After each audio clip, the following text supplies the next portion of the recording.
Perdón, un segundito. Vamos a repetir nuevamente. Hemos estado hablando acerca de que nuestra guía, podríamos decir, no nuestra base es la palabra de Dios, pero nuestra guía en estos estudios ha sido el credo apostólico, o también conocido como los 12 artículos de fe.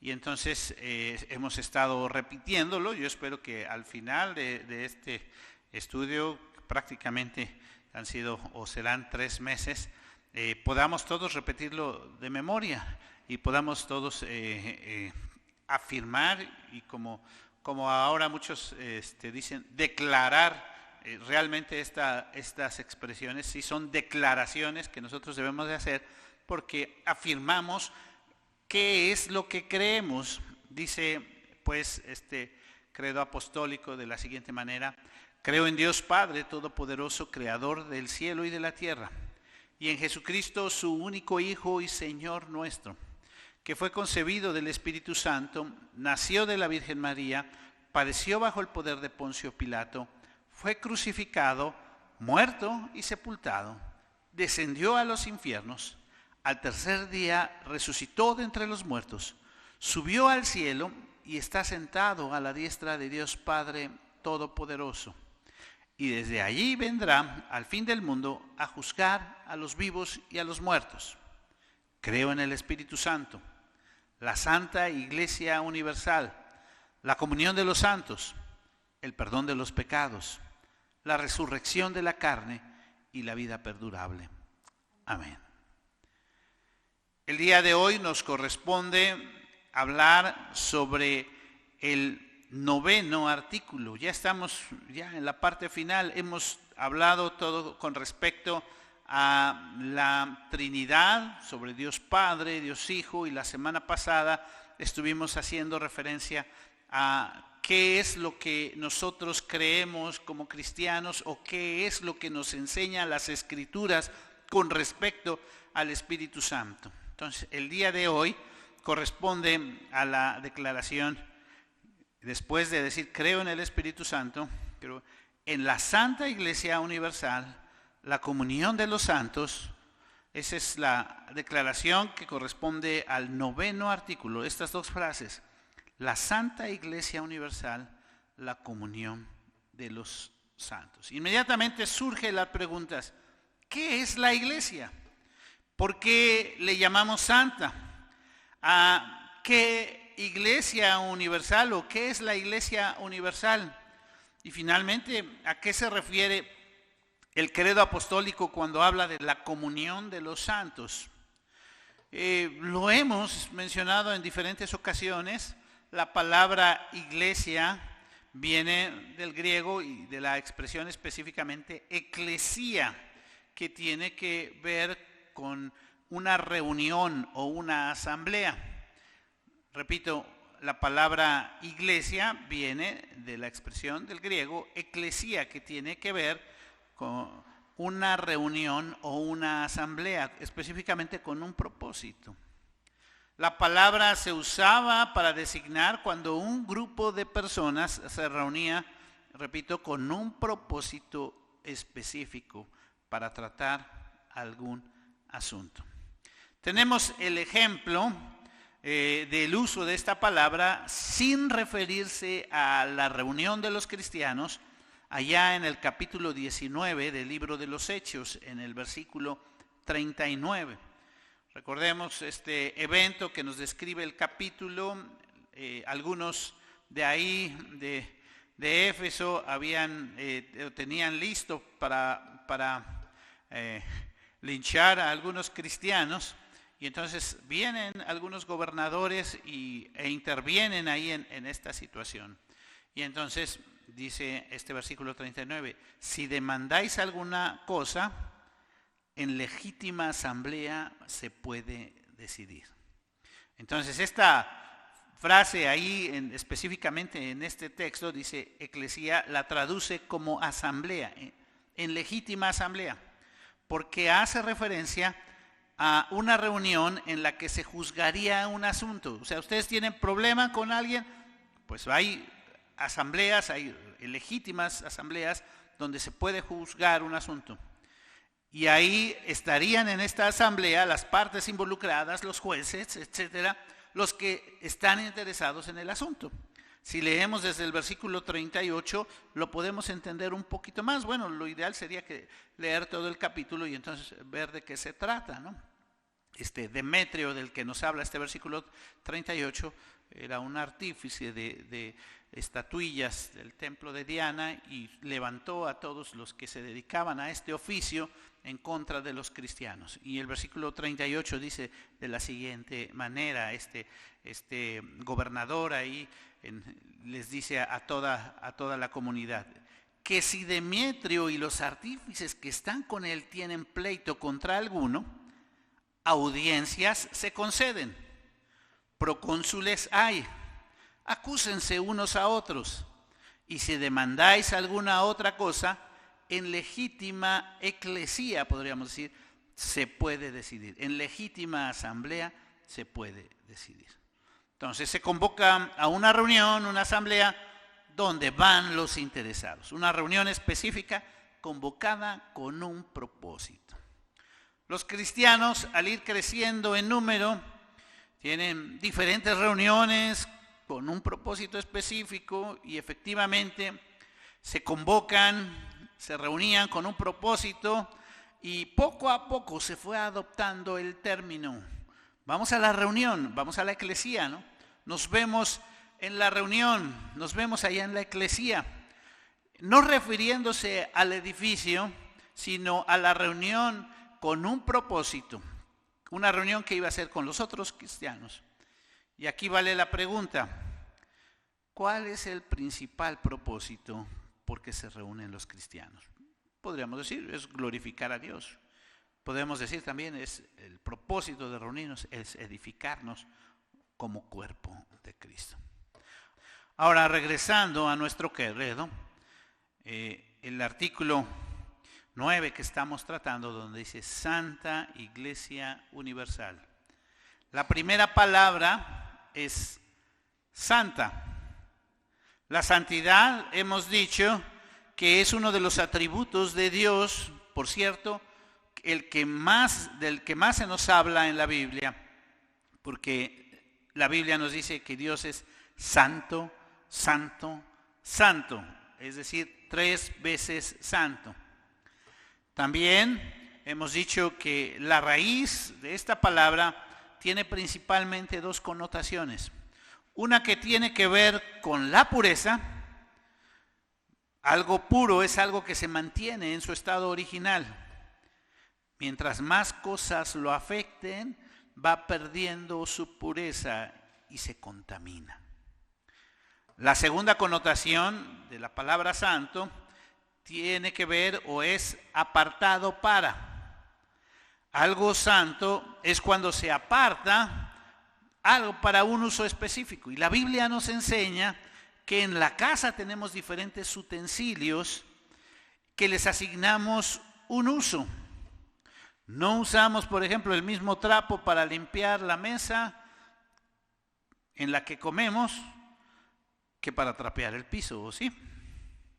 Generalmente usamos uno para una cosa y otro para otra cosa. Tampoco usamos el mismo traste para vaciar el agua en la que tomamos, ahí donde, que el mismo traste que se usa otra vez para ahí limpiar el trapo donde con el que se asean los pisos. Entonces, regresando a nuestro credo, se habla de la Santa Iglesia, la reunión, la asamblea, el grupo de creyentes en Jesucristo con un propósito específico. Es muy diferente a una asamblea, a un tribunal, como acabamos de leer, a una asamblea política, que ahora están muy de moda, o a una asamblea de un club hoy día, o un grupo de amigos que se reúne con cualquier otro propósito. Incluso podemos decir que puede ser un grupo que se reúne con un propósito noble. Donadores, ambientalistas, historiadores. Cada quien tiene su propósito, su finalidad para tener sus reuniones. Y repito, podría ser o parecernos algo muy noble la reunión que tienen algunas personas sobre lo que van a tratar. Personas, por ejemplo, que están tratando de salir de las adicciones, también tienen sus asambleas, tienen sus reuniones. Sí las tienen, pero no necesariamente tienen el mismo propósito que tiene la iglesia. La tercera palabra en nuestro credo es universal. La Santa Iglesia Universal. La palabra original en el credo es católica, porque católico quiere decir universal. Entonces es correcto decir, creo en la Santa Iglesia Católica. ¿Por qué entonces se ha cambiado a universal? Bueno, no solo porque son sinónimos, significan lo mismo. Principalmente se ha cambiado porque las personas cuando escuchan la palabra católico, inmediatamente la identifican con Roma y el papado. Y tenemos que decir que definitivamente ese no es el sentido del credo. Entonces, ¿qué queremos decir cuando repetimos y declaramos como una enseñanza de las Escrituras de la Biblia la Santa Iglesia Católica, la Santa Iglesia Universal? Pongamos atención, ¿qué queremos decir?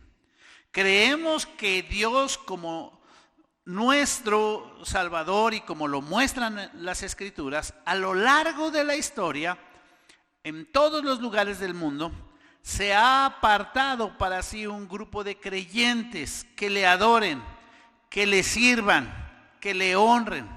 Creemos en la Santa Iglesia Católica, la Santa Iglesia Universal, que conforman este grupo de creyentes, ¿verdad? En el Antiguo Testamento, Dios escogió, llamó, cuidó, guió al pueblo de Israel para que le adorara. El pueblo escogido de Dios. En el Nuevo Testamento, Dios escogió, llamó, cuidó, guió a su pueblo, su iglesia, para que le adorara. El pueblo escogido por Dios.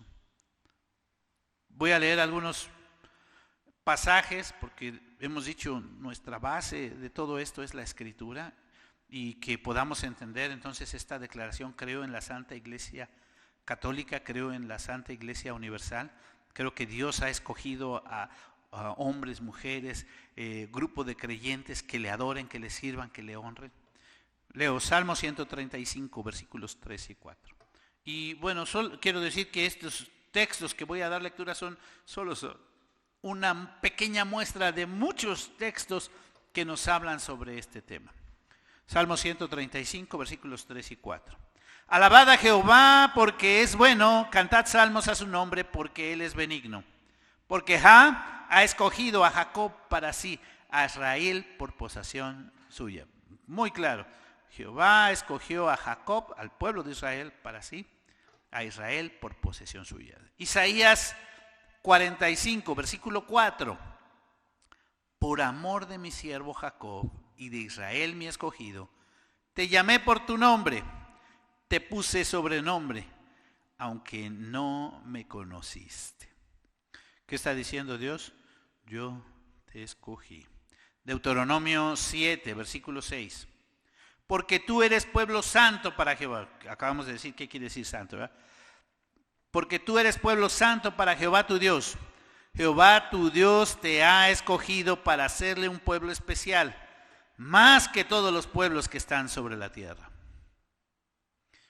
Y repito, hay infinidad de pasajes en el Antiguo Testamento. En el Nuevo Testamento solo voy a leer algunos muy conocidos. Romanos 11, creo que Romanos, y bueno, en especial este capítulo 11 nos da una visión muy clara de lo que estamos hablando, el pueblo de Israel en el Antiguo Testamento como el pueblo escogido, la iglesia de Cristo ahora como el pueblo escogido, y solo leo el versículo 4.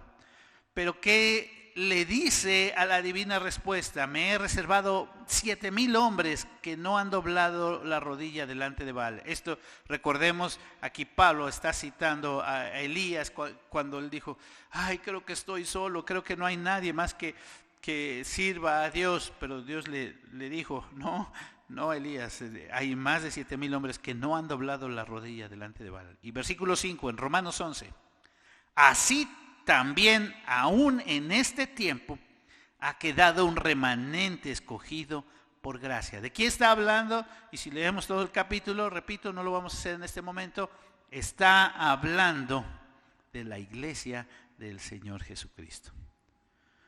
Otro pasaje, ya no de Pablo, sino ahora del apóstol Pedro, que nos habla muy claramente de esto, de los escogidos y de cuál es el propósito por el que Dios nos aparta y nos tiene para una misión, podemos decirlo, especial. Es este texto bien conocido ahí en la primera carta del apóstol Pedro, en el capítulo 2, donde habla sobre el pueblo de Dios específicamente, así le subtitularon también a esa parte, versículos 9 y 10.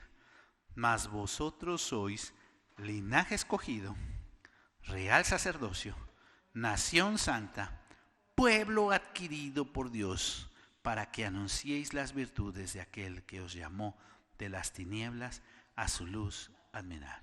Vosotros, versículo 10 dice, que en otro tiempo no erais pueblo, pero que ahora sois pueblo de Dios, que en otro tiempo no habías alcanzado misericordia, pero que ahora habéis alcanzado misericordia.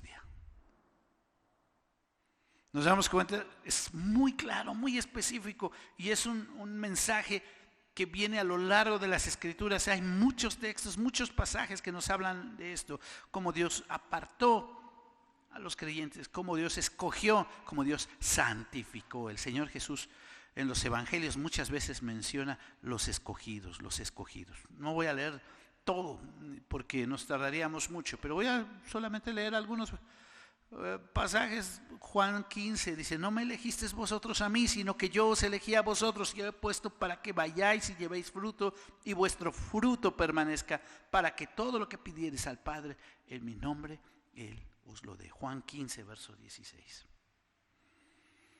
Y también nos pone ejemplo de cómo llama específicamente a algunas personas, no solo cuando llama a sus apóstoles, o llama a los 70, o llama a algunos y les dice específicamente. Yo creo que está lleno en los evangelios de estos pasajes. También hay muchos pasajes que nos hablan sobre el cuidado de Dios con su iglesia, infinidad de pasajes, cómo la guía, cómo la sostiene, cómo le provee. Pero tenemos que considerar algunas cosas. Y en este sentido voy a hablar un poquito sobre la diferencia con la iglesia romana. Nosotros creemos en que la iglesia universal es la reunión, la asamblea de todos los creyentes, de todas las épocas, de todos los lugares en el universo. Cada creyente forma parte de la iglesia. Cuando hablamos de la iglesia universal, entonces hablamos del grupo de creyentes, repito, de todos los tiempos o épocas, de todos los lugares, presentes, pasados, futuros, que Dios ha escogido para sí. En contraste con esta enseñanza, por muchos años, y sobre todo en el obscurantismo, la iglesia romana, cuando se refiere a esta frase del credo, dice la Santa Iglesia Católica, agrega en el credo católica, apostólica y romana. Específicamente, su enseñanza se refería, cuando hablaba de la iglesia, hablaba de los prelados, los obispos, el Papa, para que ellos son los que forman la iglesia católica. Repito, los obispos, los prelados, los papas, el Papa, ellos son la iglesia católica. No todo el grupo de creyentes, o al menos así lo enseñaron durante siglos. Repito, sobre todo en el obscurantismo. La última y segunda frase de nuestro credo dice, la comunión de los santos. Y me parece importante resaltar al revisar esta parte algunos aspectos importantes sobre la santidad. La declaración de fe completa de este 9º artículo comienza con la santidad y termina con la santidad. La Santa Iglesia Universal, la comunión de los santos. Y ya mencionamos qué es la santidad, que tiene que ver con la pureza y tiene que ver con estar apartados para un uso específico. Y acabamos de decir que cuando hacemos esta declaración, afirmamos que Dios se apartó para sí un pueblo para hacerlos sus hijos, para que le sirvan, para que le alaben, para que le adoren. Entonces hablamos de una iglesia santa. También acabamos de decir que la iglesia está conformada por todos los creyentes en Jesucristo que Él eligió, llamó, cuida y guía. Esto quiere decir que cada creyente es santo porque Dios le escogió para esto. Repito, esto quiere decir que cada creyente es santo porque Dios le escogió para eso, lo apartó para esto. No decimos que es santo porque sea perfecto. Tampoco decimos que es santo porque haya pasado por un proceso de canonización. Creemos que la santidad, si bien Dios nos escogió y nos apartó, sigue siendo un proceso en la vida de los creyentes.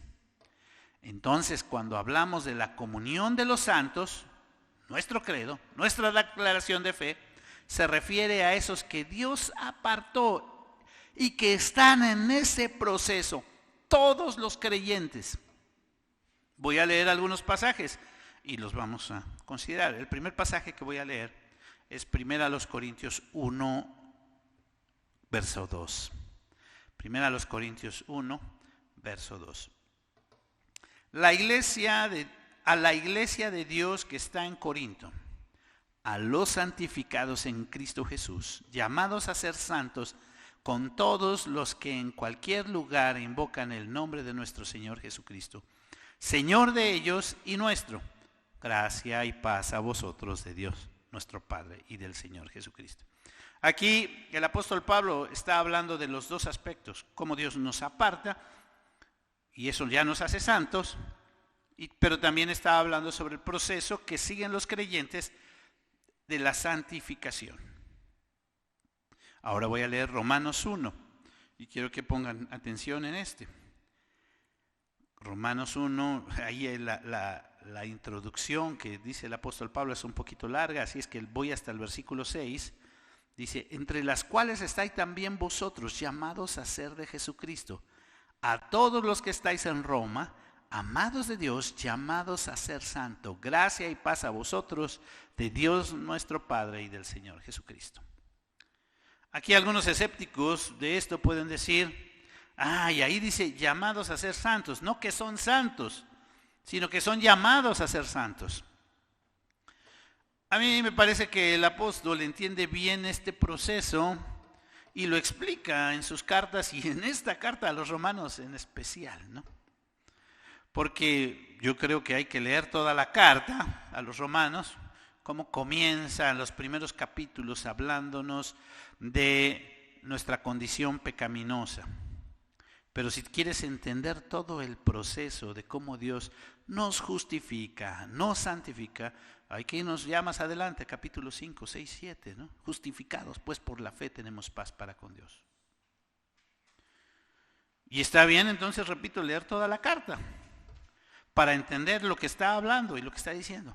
Para entender sobre la elección, solo hay que leer los capítulos 8 y 9, donde nos habla específicamente sobre la elección y la predestinación. Así, considerando todo esto, podemos entender cómo en otras cartas simplemente se dirige a los cristianos como a los santos. A los santos, es decir, todos los creyentes que están en esta iglesia, a los santos. Así lo hace, por ejemplo, con la de Efesios, o a los cristianos de Éfeso, versículo 1 de la carta a los Efesios, dice: Pablo, apóstol de Jesucristo, por la voluntad de Dios, a los santos y fieles de Cristo Jesús que están en Éfeso, gracia y paz a vosotros. Luego en la de Filipenses también dice: Pablo y Timoteo, siervo de Jesucristo, a todos los santos que están santos en Cristo Jesús que están en Filipos. Y la de Colosenses: Pablo, apóstol de Jesucristo, por la voluntad de Dios. Estoy leyendo los primeros versículos del primer capítulo. Pablo, apóstol de Jesucristo, por la voluntad de Dios, y al hermano Timoteo, a los santos y fieles hermanos en Cristo que están en Colosas. A los santos. Y entonces cada creyente es santo, no porque sea perfecto, ya hemos dicho, no porque ya haya sido canonizado, sino porque Dios le apartó. Finalmente viene en nuestra declaración la palabra comunión. Comunión. ¿Qué dice el diccionario, la Real Academia, sobre la comunión? Participación en lo común. Esa es la primera connotación que da la Real Academia. ¿Qué es la comunión? Participación en lo común. Es cuando algo están participando en cosas en común, ¿no? La segunda connotación: trato familiar, comunicación de unas personas con otras. Recién leíamos esto también. Tercera connotación: en el cristianismo, acto de recibir los fieles la Eucaristía. Pero me llamó la atención, después de varias connotaciones que expresa la Real Academia, una de ellas dice: congregación de personas que profesan la misma fe religiosa. Pero hace específicamente un paréntesis o marca sobre la comunión de la iglesia y cita: o comunión de los santos. Y la Real Academia dice lo siguiente: que la comunión de los santos es la participación que los fieles tienen y gozan de los bienes espirituales mutuamente entre sí, como partes y miembros de un mismo cuerpo. Qué interesante. Nos dan toda una definición bastante puntual, bastante precisa en varios aspectos. Entonces, hablar de la comunión es hablar de las cosas que tenemos en común, las cosas que nos unen. Entonces es decir, creo que la comunión de los santos, o cuando decimos creo en la comunión de los santos, es decir, creo que los santos tienen cosas en común, cosas que los unen. Y esto es importante porque tiene que ver con el propósito de las reuniones. ¿Para qué nos reunimos? ¿Cuál es el propósito de la iglesia? ¿Cuál es nuestra razón de ser como iglesia? ¿Para qué existimos? ¿Nos reunimos para estar juntos? Pues sí, es algo básico. ¿Nos reunimos para tener cosas en común? Claro.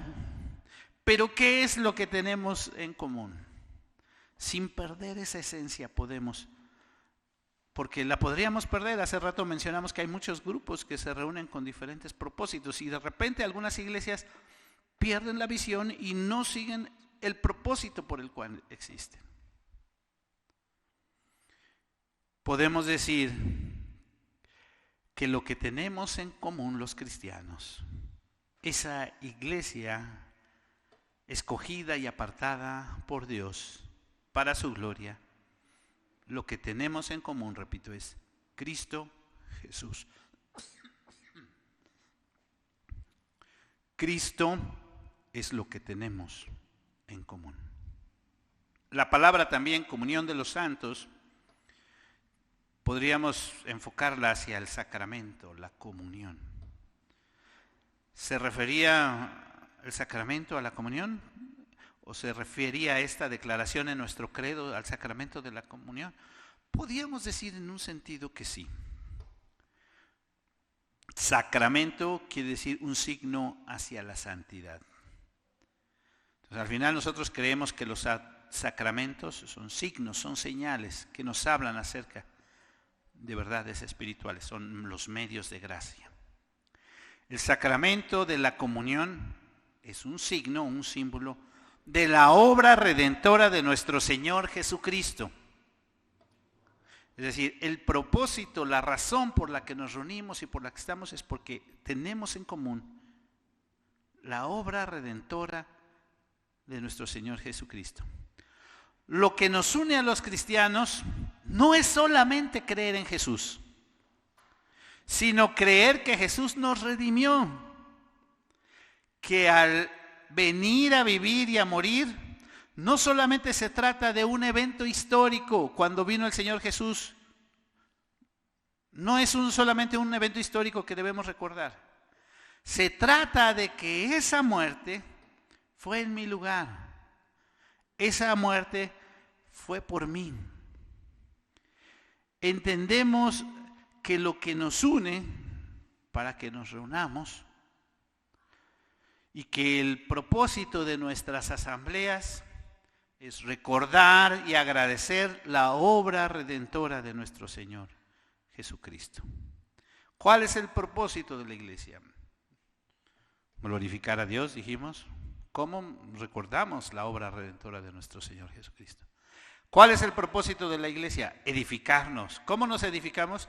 Recordando la obra redentora de nuestro Señor Jesucristo, recordando lo que el Señor Jesús hizo por nosotros.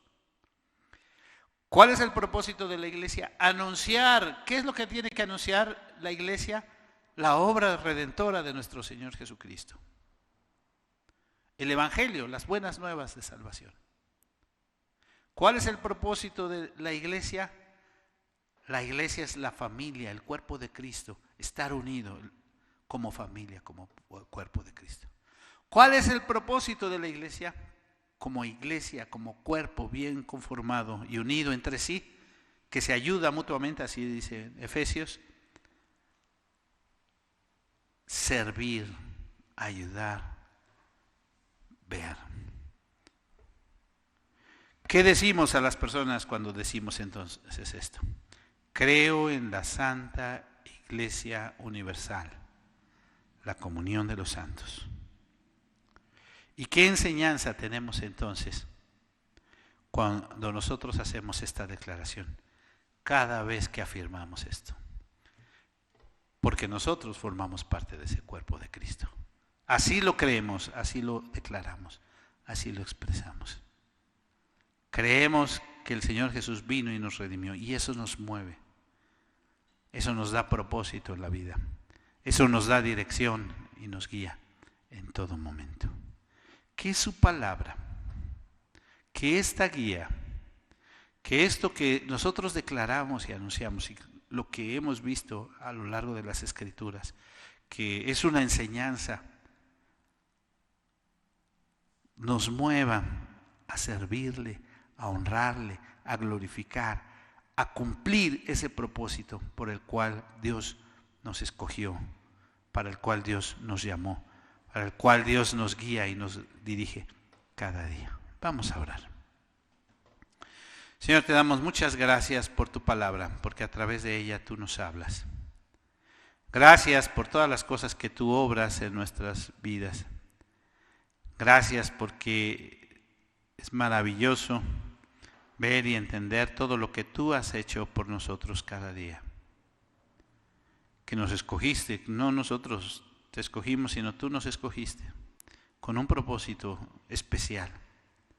Bendice a tu iglesia, guarda a tu iglesia, sostén a tu iglesia. Señor, guía en todo momento a tu iglesia. Señor, pues te lo pedimos en el precioso nombre de Cristo Jesús, nuestro Señor, nuestro Salvador. Amén. Amén.